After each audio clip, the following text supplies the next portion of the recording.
ধর্ম হোক যার যার, বড় মা সবার, আর তাই বড় মার কাছে যাব বলে বেরিয়ে পড়লাম আমরা।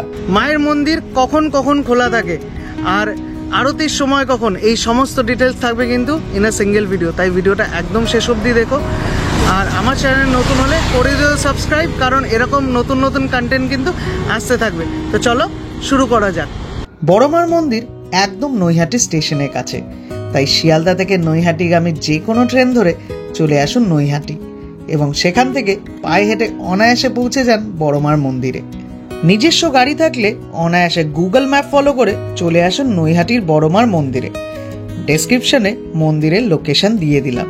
তো আমার পেছনে তোমরা যে জায়গাটা দেখছো এটা হচ্ছে নৈহাটি ফেরিঘাট, আর যারা আসবে হাওড়া, ভদ্রেশ্বর, চুঁচুড়া থেকে তারা কিন্তু ঠিক ফেরি করে এই নৈহাটি এসে এখানে নামতে পারবে। আর এই যে আমার পেছনে যে জায়গাটা দেখছো এইখান থেকে কিন্তু মাত্র হেঁটে 2 মিনিট কিন্তু বড় মার মন্দির। আর এখানে তোমরা যদি দেখো এখানে চারিদিকে আছে কিন্তু এখানে একটা বিশাল বড় পার্কিং এরিয়া আছে যেখানে তোমরা গাড়ি রাখতে পারো। আর এই গাড়ি রাখাটা কিন্তু কোনো চার্জ নেই, অ্যাবসলিউটলি চার্জ ফ্রি এরিয়া। তো এখানে তোমরা গাড়ি রাখতে পারো। আর নৈহাটির এই ফেরিঘাট থেকে কিন্তু বড় মায়ের মন্দির মাত্র হেঁটে পায়ে 2 মিনিট। এবং অবশেষে পৌঁছালাম আমরা নৈহাটির সেই বড় মায়ের মন্দিরের সামনে। আর ঠিক মন্দিরের অপোজিটেই এখানে কিন্তু বহু দোকান আছে যেখান থেকে তোমরা কিনতে পারো পুজোর সামগ্রী। লাইন দিয়ে দোকান আছে। আমরা যেরকম এই ডালাটা কিনেছি, এই ডালাটা আমার পড়েছে নিয়ার অ্যাবাউট 120 টাকা মতো। তো মঙ্গলবার আর শনিবার কিন্তু এখানে বেশ ভালো ভিড় থাকে, যেটা তোমরা দেখতে পাচ্ছ যে লাইন কিন্তু ছাড়িয়ে চলে গেছে সেই ওইদিকে গঙ্গার ঘাট আছে, সেই গঙ্গার ঘাট অবধি। তো চলো লাইনে দাঁড়াই, তারপর বাকি ইনফরমেশন একটার পর একটা করে দিতে থাকো। ভিডিওটা শেষ অবধি দেখো। এখন অবধি ভালো লাগলে লাইক, কমেন্ট, শেয়ার করে দিও। আমরা গিয়েছিলাম মঙ্গলবার, তাই ভক্তদের লাইনও ছিল বেশ লম্বা। অনেকে আবার মানত করে দণ্ডবত প্রণাম করতে করতে পৌঁছাবে মায়ের কাছে। মন্দিরের আশেপাশে রয়েছে বেশ কিছু ছোট বড় পসরা, কোথাও আবার সাধু বাবার আশীর্বাদের হাত উঠছে ভক্তদের মাথায়। এইসব দেখতে দেখতে পৌঁছালাম মায়ের মন্দিরের সামনে। মন্দিরে ঢোকার মুখেই রয়েছে একটি বোর্ড জনসাধারণের জন্য, যেখানে আছে মায়ের পুজোর সময়সূচি, সন্ধ্যা আরতির সময় ও বেশ কিছু জরুরি নিয়মাবলী।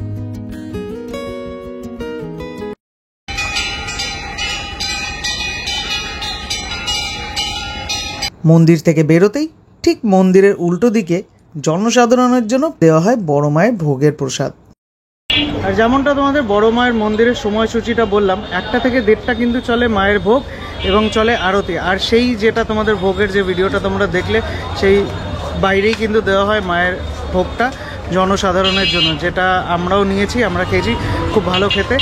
এখন অবধি তোমাদের যদি ভিডিওটা ভালো লেগে থাকে লাইক, কমেন্ট, শেয়ার করে জানিও। আর আমার চ্যানেল নতুন হলে অবশ্যই সাবস্ক্রাইব করে দিও।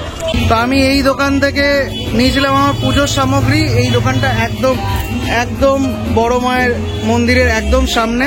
আর এখানে কত থেকে ডালা শুরু? 51 থেকে 100। 51 থেকে 100। আর কি যদি কেউ কন্ট্যাক্ট করতে চায় তাহলে কোন নাম্বারে কন্ট্যাক্ট করবে? Phone number. আচ্ছা, এখানে কার্ড আছে ভাইয়ের, আমি কার্ডটা দেখিয়ে দিচ্ছি। তো এটা হচ্ছে দোকানের নাম, আর এখানে কিন্তু নাম্বার দেওয়া আছে, তোমরা চাইলে কন্ট্যাক্ট করে নিতে পারো। ঠিক আছে, থ্যাংক ইউ। এখানে ছবিও আছে, অনেকগুলো বড় মায়ের ছবি আছে, কেউ যদি ছবি নিতে চায় বিভিন্ন টাইপের আছে। আচ্ছা, এখানে যদি কেউ ছবি নেয় তো ছবি কত থেকে স্টার্টিং? ছবি আপনার 20 টাকা দিয়ে শুরু আছে। আর ডালা 51 টাকা। 51 থেকে 101 টাকা। ঠিক আছে, থ্যাংক ইউ। বড় মার কাছে পুজো দিয়ে এবার বাড়ি ফেরার পালা। তো আশা করি তোমাদের এই ভিডিওটি ভালো লেগেছে। যদি ভালো লেগে থাকে তাহলে অবশ্যই লাইক করে দিও, কমেন্ট করে জানিও কেমন লাগলো। আর যদি মনে হয় এই ভিডিওটি সবার কাছে পৌঁছে যাওয়া উচিত তো অবশ্যই শেয়ার করে দিও। দেখা হবে পরের পর্বে। টিল দেন টাটা, বাই, সবাই ভালো থেকো।